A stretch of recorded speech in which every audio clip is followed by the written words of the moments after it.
Hello students, and welcome to the final video in this lesson. In this section, in this video, what we're going to be doing is finding the equation of the tangent line using everything that we've learned thus far.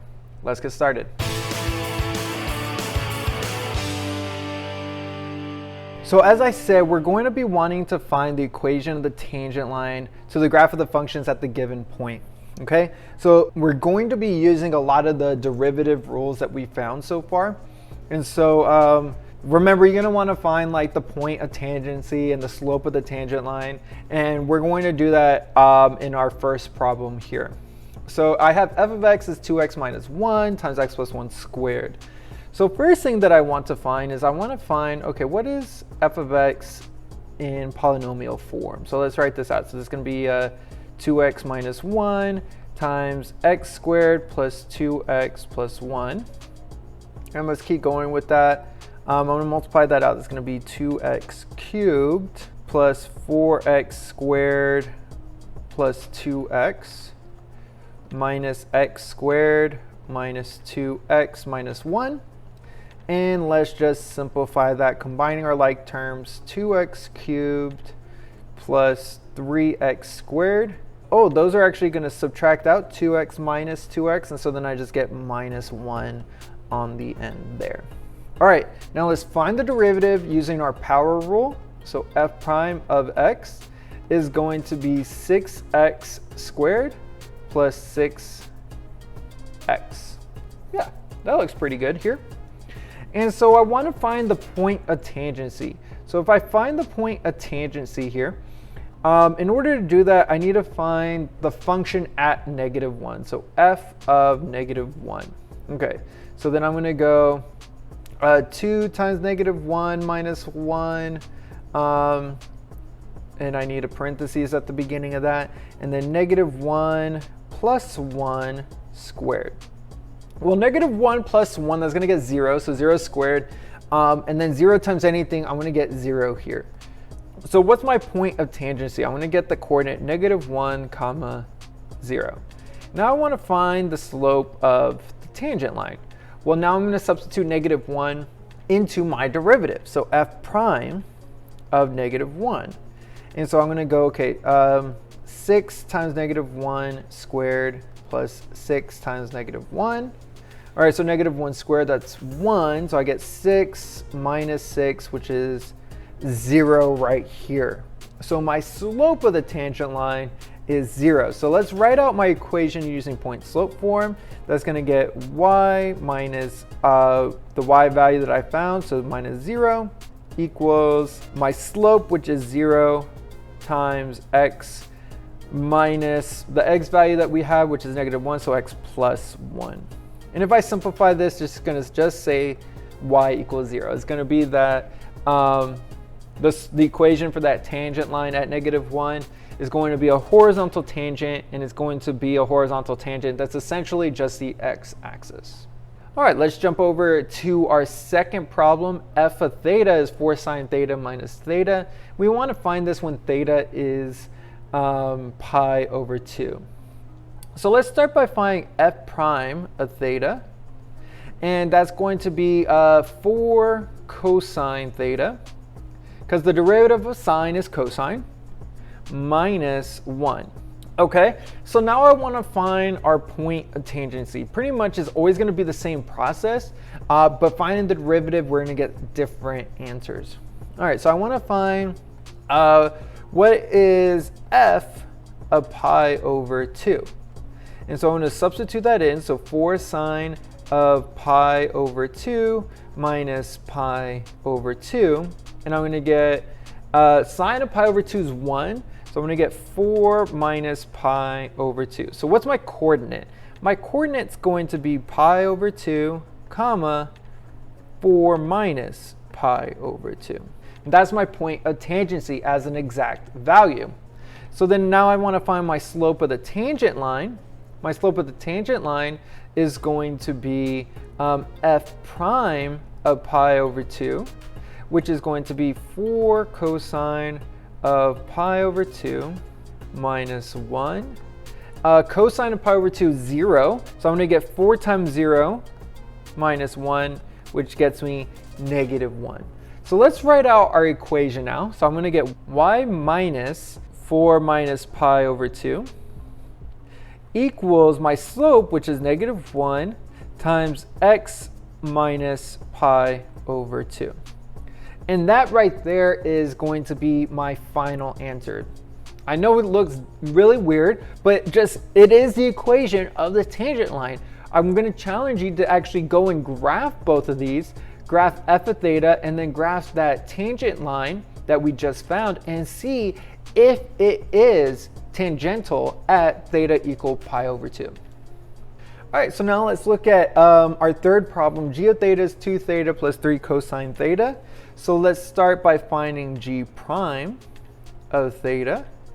And that's going to be 2. So the derivative of cosine is negative sine.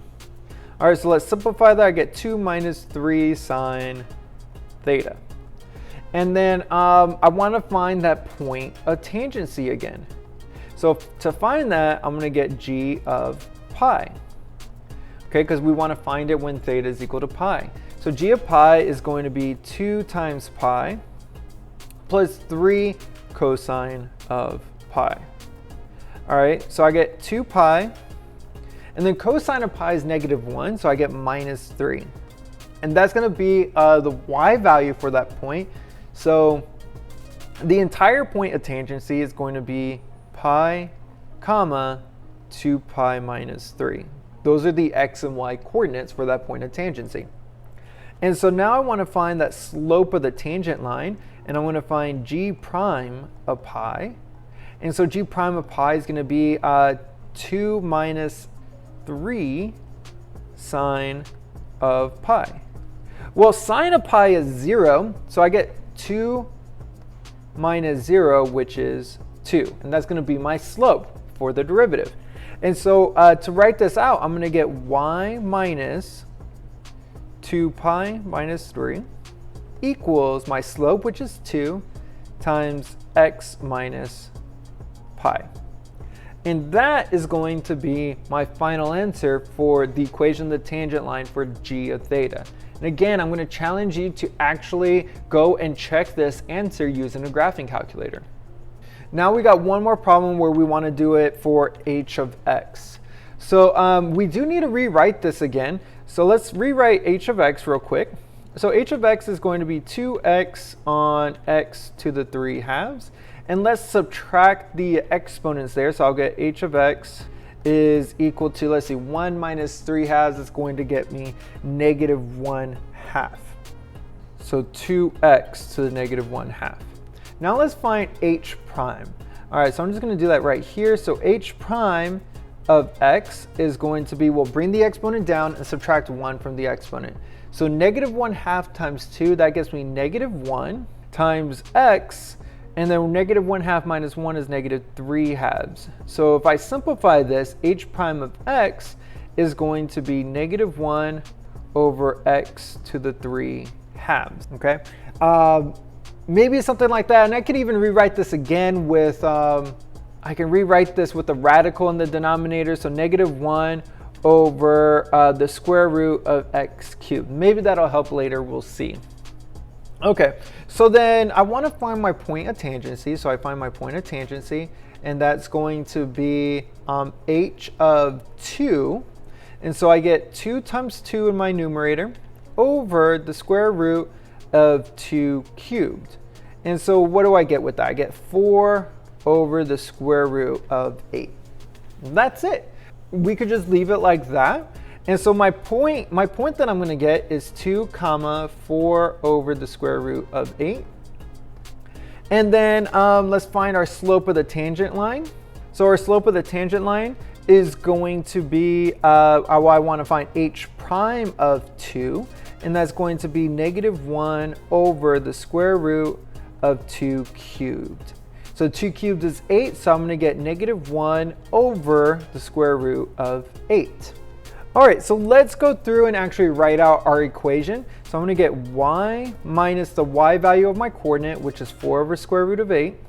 And that's going to be equal to the slope, the derivative, so -1 over square root of 8 times x minus the x value, which is 2 in this case. And that's going to get us the equation of the tangent line for h of x at x equal to 2.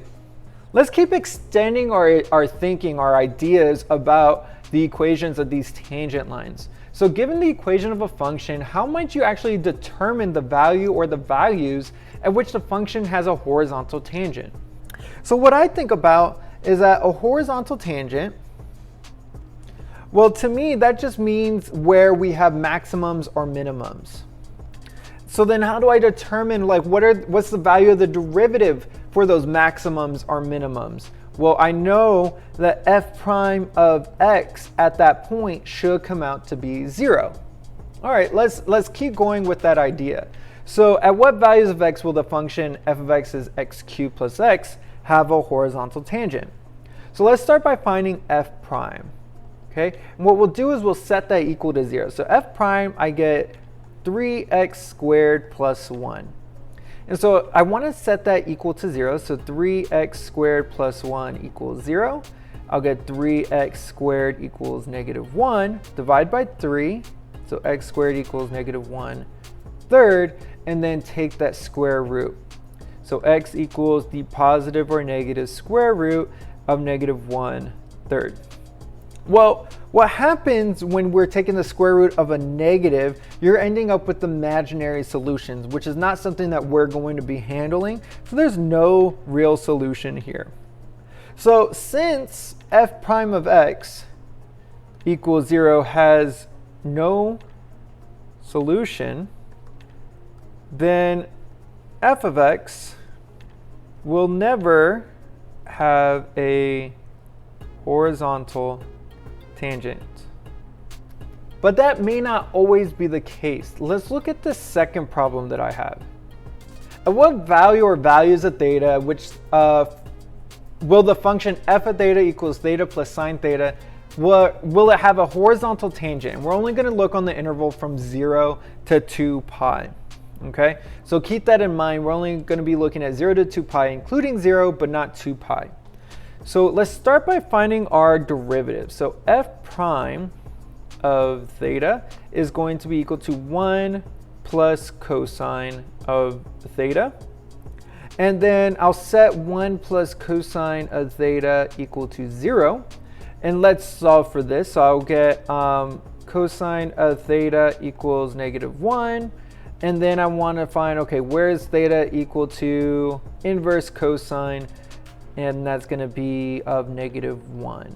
Okay, so when is cosine on the unit circle coming out to be negative 1? Well, theta, that'll only happen when theta is equal to pi.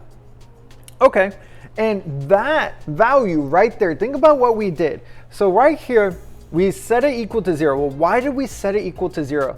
Because we're setting f prime of theta equal to 0. And where f prime of theta equals 0 is going to tell us where we have horizontal tangents. So theta equal to pi is a horizontal tangent there. And that problem is going to include section 2.3. If you do have any questions on any parts of this section, go ahead and reach out to me. I'm always going to be here to help you. I'm Mr. Hernandez, and this was Mr. Hernandez Teaches.